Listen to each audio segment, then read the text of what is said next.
How do you distinguish and recognize when to persevere and when to discontinue? Aha, very good question. You ask the Lord, is this you? Because there are things that is not, you're persevering and it's not even God. Please don't presume every pain you go through is God. Oh. No, sometimes it's just you. Remember, I said sometimes what you're going through is punishment. Sometimes you're being tested. Then there are the things that is just human nonsense. So don't persevere through anything that is not God that put you through. God put Job through what he was in. He didn't have a choice. Usually how you know it's God, you don't have a choice.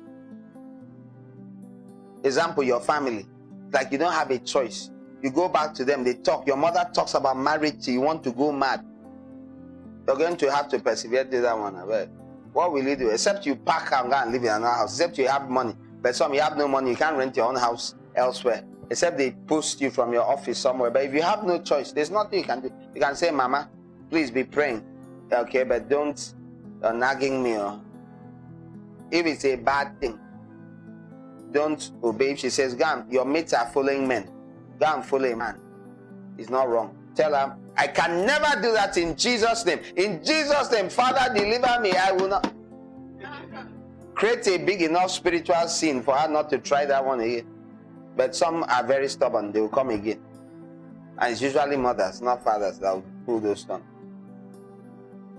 So there are things that you don't even give room for anyone to think. There are things you persevere through. Usually things you can't control. When God puts you in a situation you can't control, endure it. Put you in a place and the person that is providing for you keeps saying, do you think it's easy to feed you? Do you think it's easy? And keep saying it. You eat my food and you do like this. And you're like, God, I feel like dying.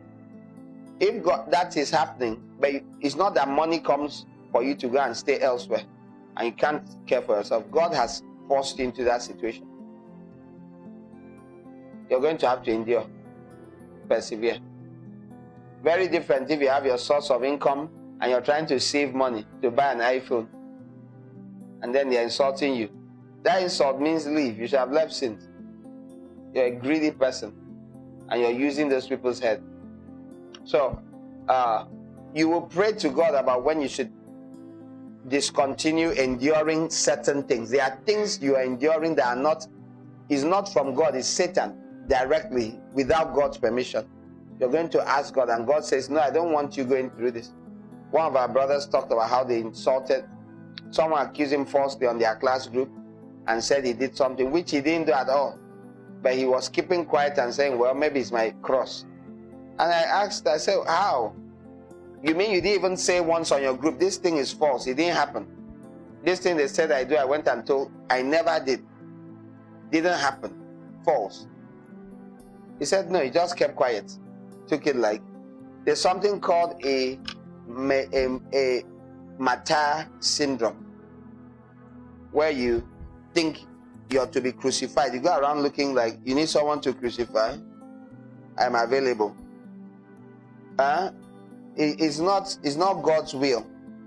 It's not God's will. A Messiah complex. It's a complex in your mind. You think you're to die for everybody every second. No. God will give you your crosses. Don't go around looking for people's crosses. Have you heard? Sometimes we try to help people that God is like, stop.